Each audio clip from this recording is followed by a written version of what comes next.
Let's dive right into this explainer. Today, we're looking at a text that serves as a profound window into medieval Indian alchemy. We're going to explore the Rasaratnakara through a meticulously preserved 1939 edition, and we're going to examine it as a rigorous system of early chemistry, metallurgy, and pharmacology. It is absolutely fascinating. Here's our roadmap for today. First, the 1939 alchemical artifact. Second, dating the author Sri Nityanatha Siddhva. Third, the 5 parts of the text. Fourth, a look inside the Rasayankhand. And finally, the opening verses. All right, part 1, the 1939 alchemical artifact.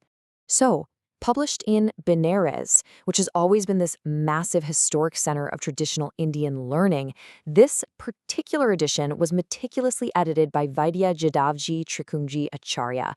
It formally presents the 4th part of Rasaratnakara by the ancient scholar Sri Nityanatha Siddhva.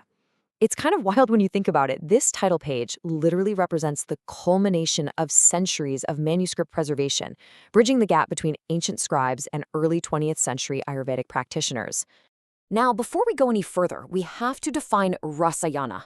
Broadly, it translates to rejuvenation therapy, but it is so much more than that. Through the eyes of a modern materials scientist or a toxicologist, Rasayana was the medieval equivalent of rigorous pharmacology. It was completely focused on prolonging life and invigorating the human body, using highly processed bioavailable metals, minerals, and botanicals.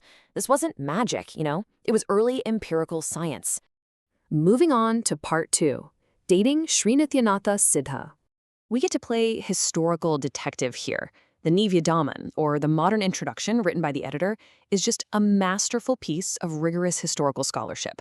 The editor carefully pieces together the text's chronology by analyzing internal Sanskrit evidence, cultural references, and the cross-pollination of medieval ideas to anchor the manuscript to a very specific era in Indian history. Based on the text's explicit mention of Unani, which is Greco-Arabic medicine, and cross-referencing this with standard works like the History of Hindu Chemistry, the editor comfortably anchors our ancient author around the 13th century.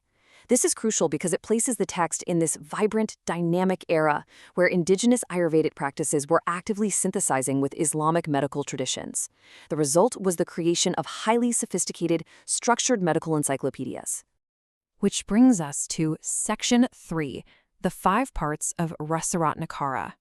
To understand this properly, we need to look at the whole picture.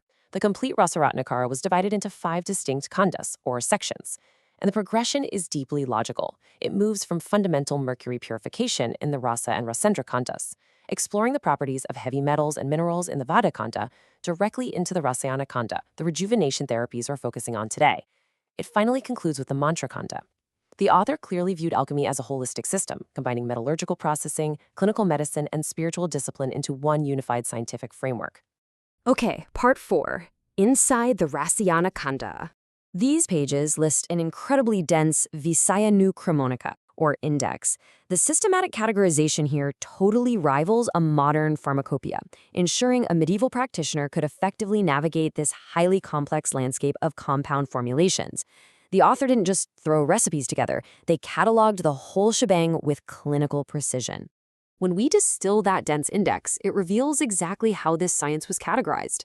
It covers complex mercury processing stages, known as Parbata Maran. In modern chemical terms, this involves intense incineration and trituration to fundamentally alter the toxicity of heavy metals, rendering them bioavailable. It also details specific, highly complex rejuvenation formulations, like Vajrashwari, and it grounds these heavy metal practices with botanical synergists, detailing the uses of plants like Trufala, Bringaraj, and Kumari. It's a truly multidisciplinary approach, blending mineralogy, botany, and early chemistry.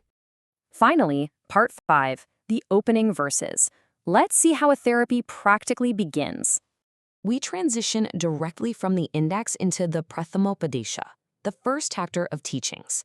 You can almost feel the weight of centuries of medical tradition resting on these opening lines of Sanskrit. The text officially opens with the Mangala Sharanam, an auspicious invocation.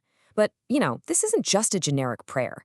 It sets the thematic stage for the entire science of bodily perfection. The verses explicitly dedicate the work to the eradication of disease and the achievement of physical resilience through Rasa Raja, the king of rasas, Mercury. In this tradition, Mercury wasn't just a metal. It was the ultimate transformative agent, believed to conquer physical limitations when mastered through exact chemical processes. But they weren't careless about it.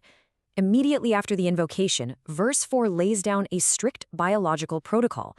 Before any alchemical medicine is administered, the patient must undergo purva karma, pre-operative procedures. This requires selecting an auspicious time, followed by rigorous bodily purification steps, vamana, which is therapeutic emesis, and rachana, therapeutic purgation. From a modern toxicological standpoint, this makes complete sense.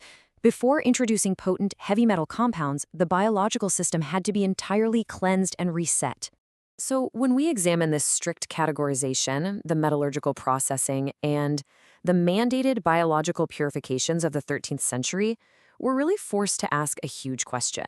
Just how much of modern pharmacology owes its structural DNA to these highly empirical medieval alchemical practices?